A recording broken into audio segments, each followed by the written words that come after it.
ये कहानी है एक समृद्ध व्यापारी मणिलाल की। मणिलाल की पत्नी सबिता और उनके 3 बेटे हैं। मणिलाल ने अपने जीवन को मेहनत और संघर्ष से संवारते हुए एक बड़ा व्यापारिक साम्राज्य खड़ा किया है। लेकिन अब मणिलाल अपने तीनों बेटों के भविष्य को लेकर चिंतित है। मणिलाल चाहते हैं कि उनके तीनों बेटे व्यापार को संभालें और अपने परिवार की परंपरा को बनाए रखें।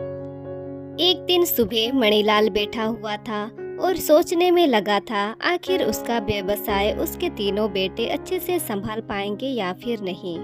इतने में मणिलाल की पत्नी सविता आई। वो मणिलाल को चिंतित देख पूछती है, क्यों जी, क्या हुआ? आप क्या सोच रहे हैं? मणिलाल अपने मन में उठी चिंताओं को सविता को बताता है।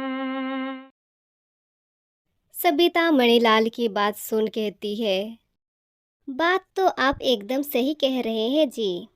अब हम बूढ़े हो चुके हैं, अब हमारे बेटों को ही व्यापार संभालना है। मेरे पास एक उपाय है जिससे हम अपने तीनों बेटों का परीक्षा ले सकते हैं और तय कर सकते हैं कि तीनों बेटे व्यापार संभालने के काबिल हैं या फिर नहीं। और सबिता उपाय कहती है। मणिलाल उत्सुकता से सबिता की उपाय सुनता है।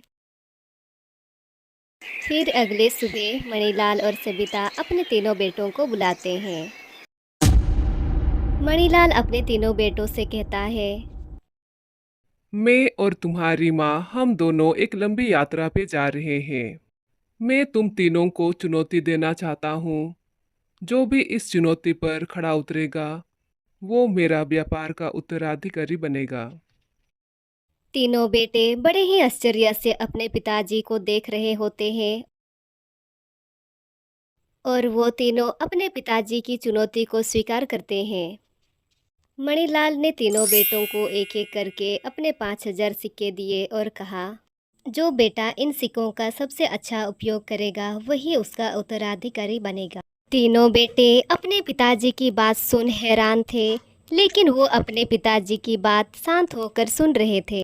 मणिलाल कहता है, मैं और तुम्हारी माँ हम दोनों एक लंबी यात्रा पे जा रहे हैं। जब हम लौटेंगे तो हम देखेंगे तुम तीनों ने मेरे दिए गए सिक्कों का कैसे उपयोग किया है।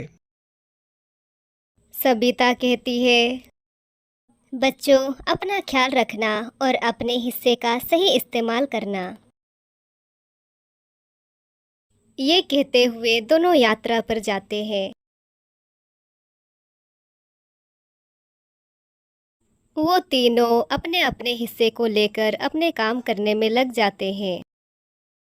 बड़े बेटे ने उन 5,000 सिक्कों से अपने पिताजी की तरह ही व्यापार किया। उसने किसी नई पहल का साहस नहीं दिखाया।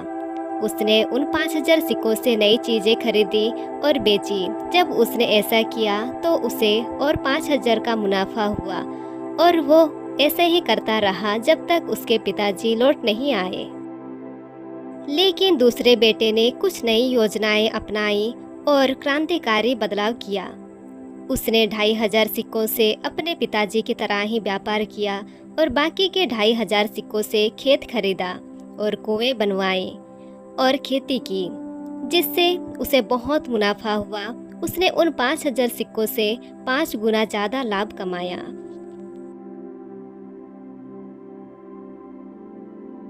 लेकिन छोटा बेटा, उसने उस 5,000 सिक्कों से कुछ नहीं किया। उसने उस पैसों से मौज मजलिस किया और वो उन 5,000 सिक्कों को गवा दिया और उसके पास कुछ नहीं बचा।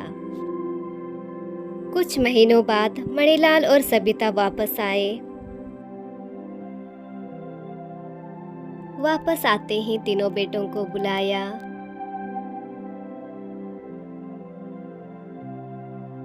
दोनों बेटे ने अपनी अपनी कमाई दिखाई।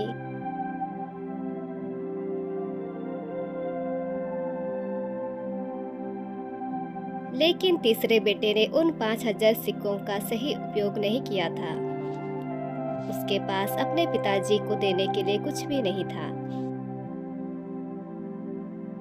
मणिलाल ने देखा कि उसके दोनों बेटों के प्रयास महत्वपूर्ण थे, लेकिन तीसरा बेटा उन पैसों का सही इस्तेमाल नहीं किया था। मणिलाल ने अपने दोनों बेटों को शाबाशी दी लेकिन मणिलाल अपने दूसरे बेटे के प्रयास से बहुत प्रभावित हुआ। दूसरे बेटे ने नई पहल का साहस दिखाया और अपने बुद्धिमत्ता और मेहनत से उन 5,000 सिक्कों से अत्यधिक लाभ कमाया।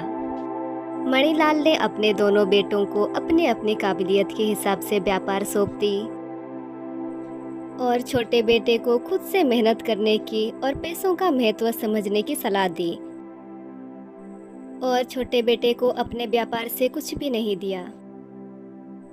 छोटा बेटा अपनी गलती मानते हुए अपने पिताजी की बात मानी और खुद से मेहनत करने का वादा किया।